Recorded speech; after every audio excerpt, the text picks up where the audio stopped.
Hello दोस्तों, जैसे कि आप सभी लोग ने स्क्रीन पर देख चुके होंगे, आज हम क्या पढ़ाने वाले हैं। देखिए, धातु एवं अधातु चैप्टर 3 है। हमने पहला चैप्टर दूसरा चैप्टर पढ़ाया है। अब देखिए 3 है। देखिए, हमारा सिद्धांत रटाना नहीं है।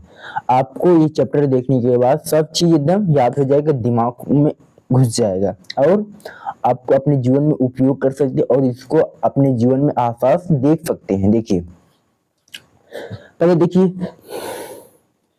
पहले देखिए तत्व 3 प्रकार के होते हैं। तत्व जो होते हैं 3 प्रकार के। कौन कौन से? धातु, अधातु एवं उपधातु, मेटल, नॉन मेटल एवं मेटोलाइट। धातु किसे कहते हैं? वे तत्व जो इलेक्ट्रॉन देने की प्रवृत्ति रखते हैं, धातु कहलाते हैं। जैसे हो गया, हम ऐसे भी कह सकते हैं, वे तत्व जो ऊष्मा तथा विद्युत का संचालन करते हैं, उसे धातु कहते हैं। रटने की कोई ये नहीं कि यही परिभाषा हम लिखे, अपने मन से भी लिख सकते हैं। वे तत्व जो ऊष्मा एवं विद्युत का चालन करते हैं। ऊष्मा एवं विद्युत का क्या करते हैं? चालन करते हैं। क्या करते हैं? विद्युत का चालन करते हैं। उसी को क्या कहते हैं? धातु कहते हैं।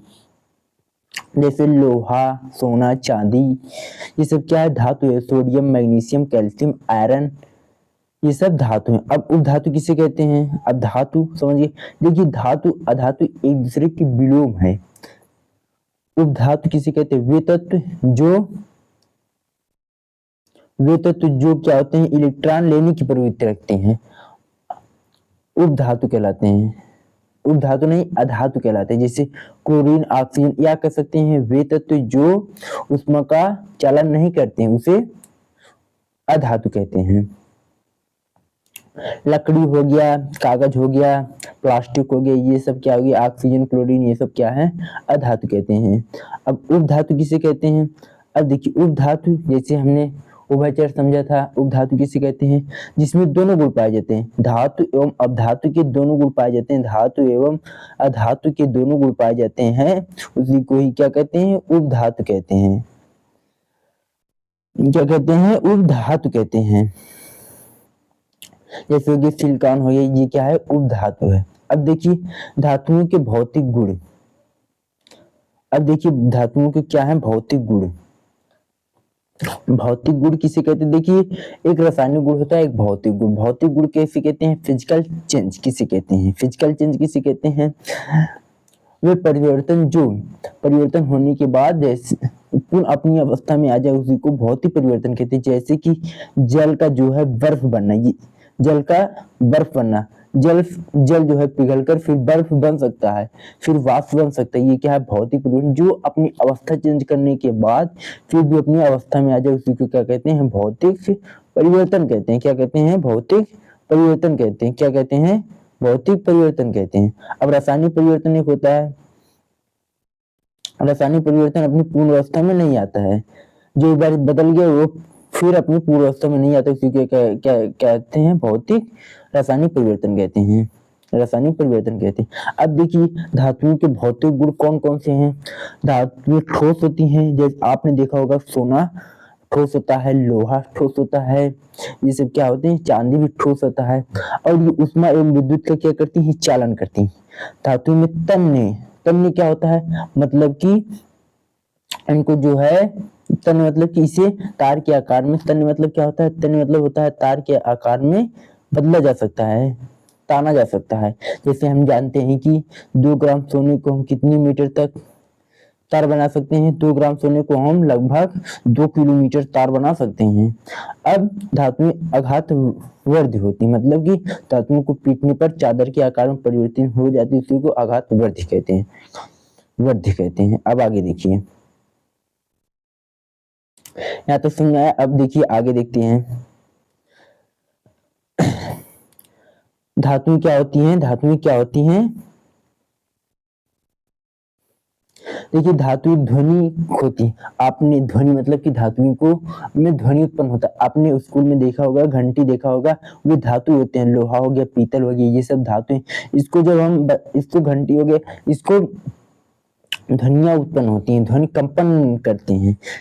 ये धातुओं के, अब देखिए धातु चमक, धातुओं की सतह चमकदार होती है, ये सब धातु कठोरता एवं धातु सामान्यता कठोर होती हैं, लेकिन इनकी लिथियम सोडियम पोटेशियम मुलायम होती है, इन्हें चाकू, देखिए ये क्या होता है, लिथियम धातु कठोर होती है लेकिन ये कठोर नहीं होते हैं, लिथियम हो गया, सोडियम, इन सबको चाकू से भी काटा जा सकता है।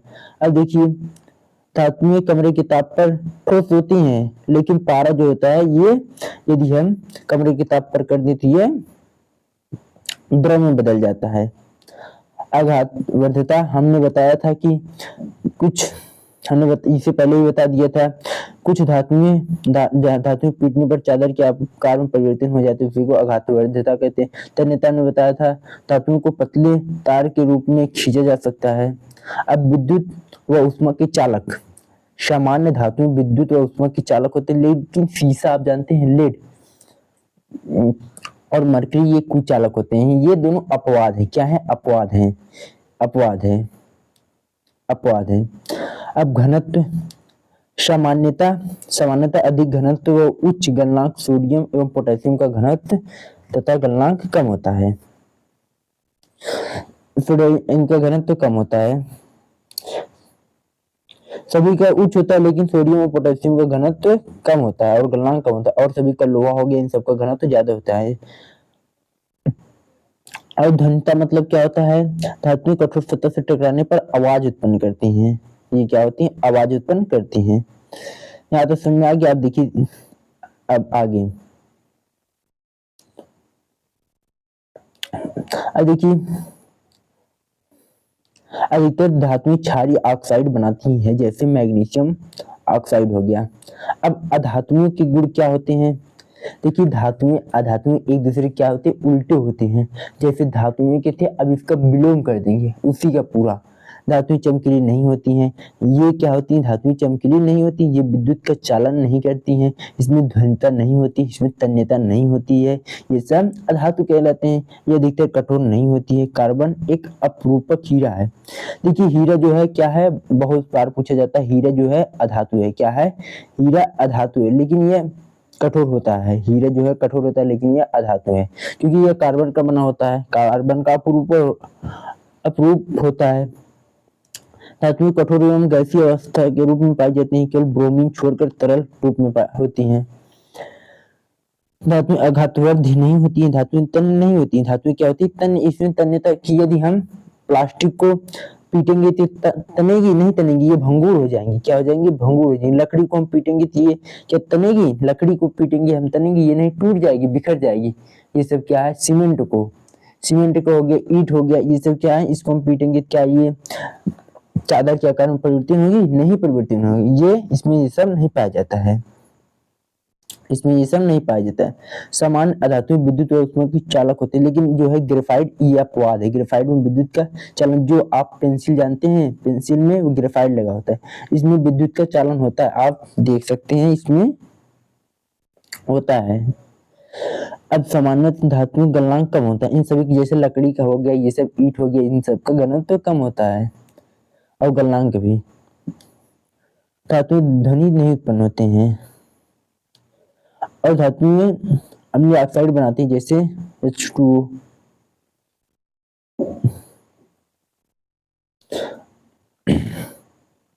अब देखिए धातुओं के रसायन, हमने भौतिक गुणधर्म सीख चुके हैं। हमने क्या किया? भौतिक हमने पढ़ चुका है कि इसमें आघातवर्धनी होती है, तन्यता का गुण होता है, ये विद्युत का संचालन करती है। अब देखिए रासायनिक गुणधर्म हमने बताया था, वह परिवर्तन जो एक बार परिवर्तन हो जाने के बाद पुनः अपनी अवस्था में ना, उसी को कहते हैं रासायनिक परिवर्तन। जैसे दूध का दही बनना, दही को हम फिर चाहे दूध बना सकते हैं, दूध फिर चाहे बना सकते हैं, नहीं बना सकते हैं, इसी को ही रासायनिक परिवर्तन कहते हैं। अब देखिए धातुएं ऑक्सीजन के साथ अक्रिया करके धातु ऑक्साइड बनाती हैं। धातुएं देखिए ऑक्सीजन के साथ अक्रिया करके धातु ऑक्साइड बनाते हैं, जैसे कॉपर हो गया और ऑक्सीजन के साथ अक्रिया करके कॉपर ऑक्साइड बनाया। एल्युमिनियम हो गया, ऑक्सीजन के साथ क्रिया करके एल्युमिनियम ऑक्साइड बनाया। मैग्नीशियम हो गया, ये मैग्नीशियम ऑक्साइड बना है। हम ये स्ट्रक्चर, ये देखिए स्ट्रक्चर क्या है, स्ट्रक्चर मेन है। इस स्ट्रक्चर को ध्यान रखेंगे आप बना सकते हैं। ये स्ट्रक्चर वेरी इंपॉर्टेंट, इस स्ट्रक्चर के द्वारा हम बना सकते हैं। समझ में आया? आप देखिए आगे, धातु धातुएं ऑक्सीजन की अलग अलग तरह से अभिक्रिया दिखाती हैं। जैसे सोडियम और के साथ असंग आग पकड़ लेता है, जिससे देखिए इनको खुले स्थान पर रखने पर ये जो होते हैं रिएक्शन कर दे। इसी के कारण इसे केरोसिन तेल में रखा जाता है, जिससे यह रिएक्शन ना करे। पोटेशियम हो गया, इन सबको खुले में नहीं रखा जाता, ये तुरंत ही रिएक्शन कर जाता है। सोडियम हो गया, ये सब तुरंत ही रिएक्शन, इसीलिए इन्हें क्या करते हैं, केरोसिन तेल में डुबो कर रखा जाता है। और देखिए मैग्नीशियम हो गया, एल्युमिनियम, जिंक और शीशे में धीरे धीरे रिएक्शन होता है और धातु पर ऑक्साइड की परत चढ़ जाती है। और सोना चांदी हो गया, इसमें देखिए अक्रिय बहुत, आप देखे होंगे सोना बहुत अक्रियशील धातु है, बहुत अक्रियशील। सोना जो होता है बहुत अक्रियशील धातु है।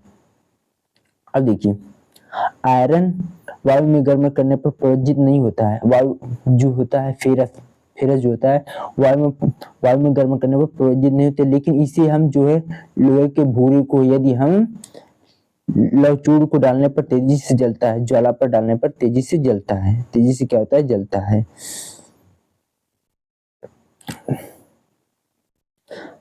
देखिए और अब देखते हैं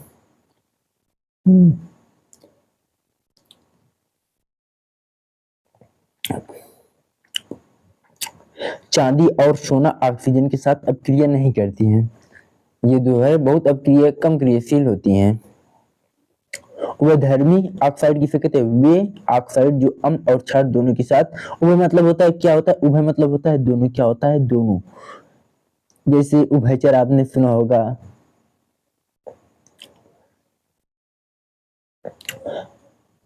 ऑक्सीजन और अम्ल दोनों के साथ क्रिया करते हैं और जल एवं लवण बनाते हैं, जल एवं लवण बनाते हैं, उसे उभयधर्मी ऑक्साइड कहते हैं। जैसे ये देखिए दिया गया है, जैसे दिया गया। अब देखिए जल के साथ अपक्रिया, जल के साथ अपक्रिया,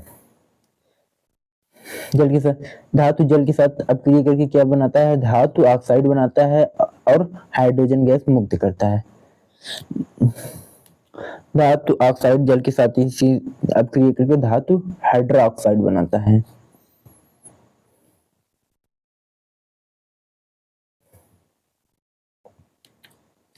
यहाँ पर दिया गया रिएक्शन धातुओं की,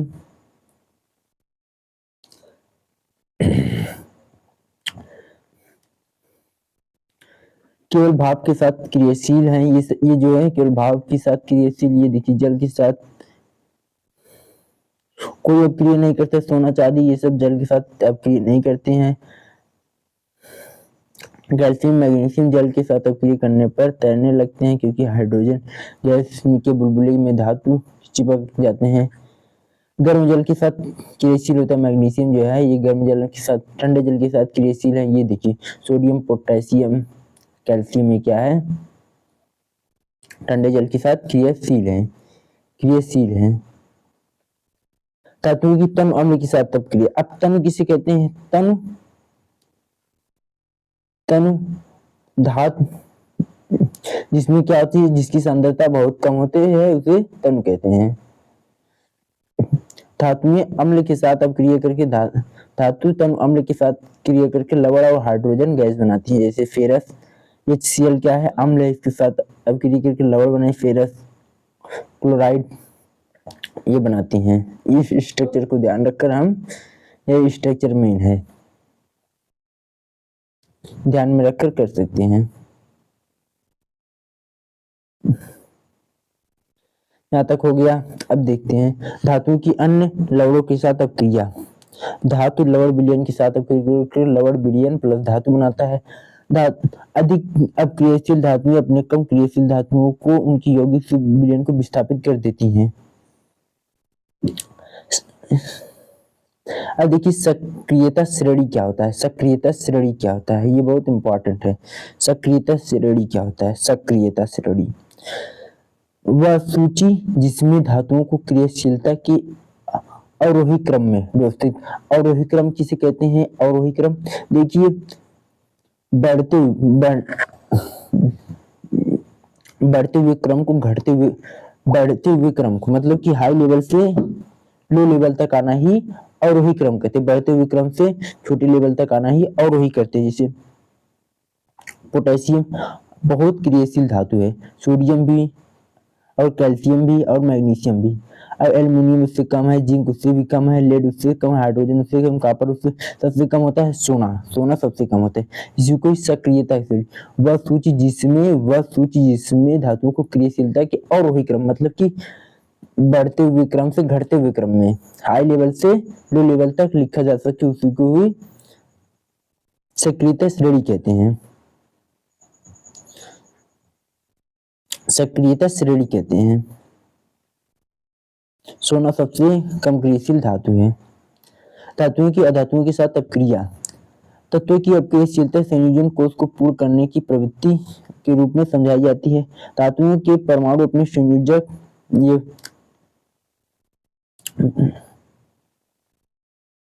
ये दिए गए हैं सब। देखिए जो होता है सोडियम इलेक्ट्रॉन को त्याग कर क्या बना रहे हैं? ऋणायन बना रहे हैं। और ये इलेक्ट्रॉन को त्याग कर धनायन बना रहा है। और ये जो है क्लोरीन इलेक्ट्रॉन को ग्रहण करके क्या बना रहा है? ऋणायन बना रहा है। जो इलेक्ट्रॉन ग्रहण करता है उसे ऋणायन कहते हैं, जो इलेक्ट्रॉन देता है उसे धनायन होता है, ऋणायन होता है। अब आयनिक यौगिक किसे कहते हैं? आयनिक यौगिक किसे कहते हैं? विपरीत आवेश आयन एक दूसरे को आकर्षित करते हैं तथा मजबूत स्थिर विद्युत बल में बंधकर आयनिक यौगिक बनाते हैं, उसी को आयनिक यौगिक कहते हैं। आयनिक यौगिक की गुणधर्म क्या है?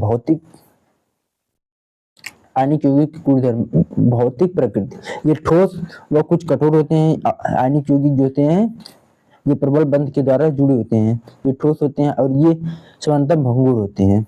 गलनांक और क्वथनांक, आयनिक यौगिक का गलनांक एवं क्वथनांक बहुत अधिक होता है।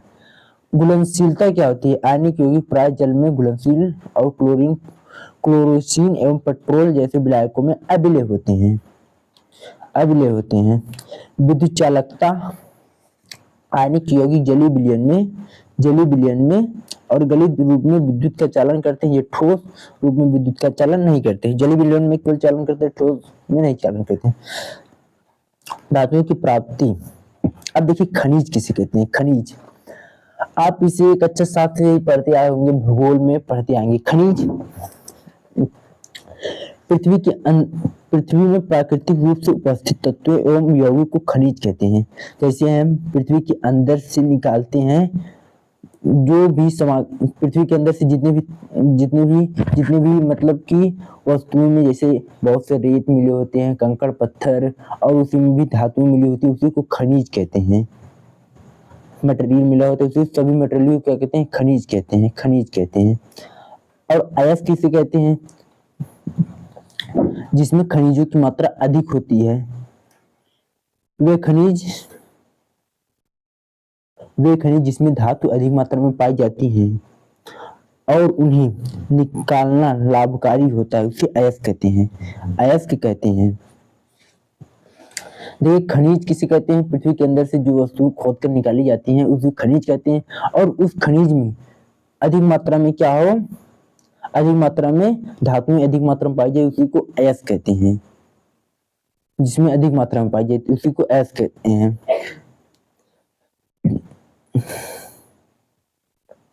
कहते हैं। अब गैंग किसे कहते हैं? गैंग किसे कहते हैं? पृथ्वी में खनिज अयस्कों में रेत जो होता है, खनिजों में जो होता है, रेत, मिट्टी आदि कई अशुद्धि पाई जाती है, उन्हें गैंग कहते हैं। क्या कहते हैं? गैंग। जो इसमें अनेक प्रकार की अशुद्धियां पाई जाती है उसी को गैंग कहते हैं। भर्जन किसे कहते हैं? सल्फाइड अयस्क को, जैसे कोई भी तत्व, ये नहीं कि डायरेक्ट हमें लोहा मिल जाता है, लोहा हमें डायरेक्ट नहीं मिलता, उसमें अनेक प्रकार की अशुद्धियां पाई जाती हैं। उसके बाद हम अनेक अभिक्रियाएं करते हैं जिसके बाद हमें हमें ठीक प्रकार से लोहा मिलता है। उसी ये सभी चारों प्रकार के होते हैं ऐसे है। अब भर्जन किसे कहते हैं? सल्फाइड गैस को वायु की उपस्थिति में अधिक ताप पर गर्म करने पर ऑक्साइड में बदल जाता है, इस प्रक्रिया को भर्जन कहते हैं। जैसे जिंक सल्फेट, जिंक सल्फर है, उसके बाद ऑक्सीजन की उपस्थिति में गर्म करने पर इस प्रक्रिया को भर्जन कहते हैं। निस्तापन किसे कहते हैं? कार्बोनेट गैस को सीमित वायु में अधिक ताप पर गर्म करने पर ऑक्साइड में बदल जाता है, इस प्रक्रिया को निस्तापन कहते हैं।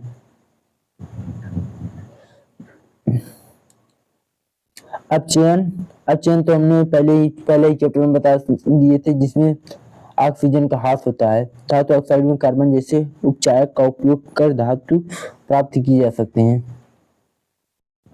धातुओं का परिष्करण, धातुओं को से अपद्रव्य को हटाने के लिए सबसे अधिक उपयोगी विधि विद्युत अपघटनी है। जब हम पृथ्वी के अंदर से खनिजों को निकालते हैं तो उसमें अनेक प्रकार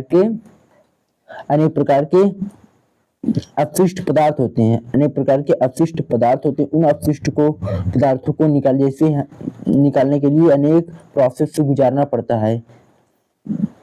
ये नहीं कि हमें डायरेक्ट सोना मिल जाता है, डायरेक्ट चांदी मिल जाता है, ये नहीं होता है।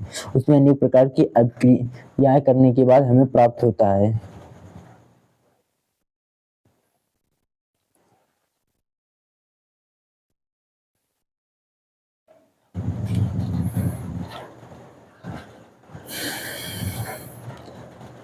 संक्षारण किसे कहते हैं? धातुएं अपने आसपास अम्ल, आर्द्रता एवं वायु आदि के संपर्क में आने पर संक्षारण, ये तो हमने चैप्टर 1 में पढ़ा दिया था। जैसे हो गया सिल्वर, कॉपर, लोहा, ये सब। लोहे में जंग क्यों लगता है? ये ऑक्सीजन से क्या होता है? अपक्रिया कर लेता है, इसी के कारण संक्षारित हो जाता है, मूर्छा पकड़ लेता है। वायु में उपस्थित सल्फर के साथ अपक्रिया करने पर सिल्वर सल्फाइड बनाता है, जिसके कारण वस्तुएं काली हो जाती हैं। कॉपर आंध्र ऑक्साइड लोहा वायु की उपस्थिति में लोहे पर भूरे पदार्थों की चढ़ जाती है। इसको संक्षारण से सुरक्षा, इसको कैसे सुरक्षित कर सकते हैं?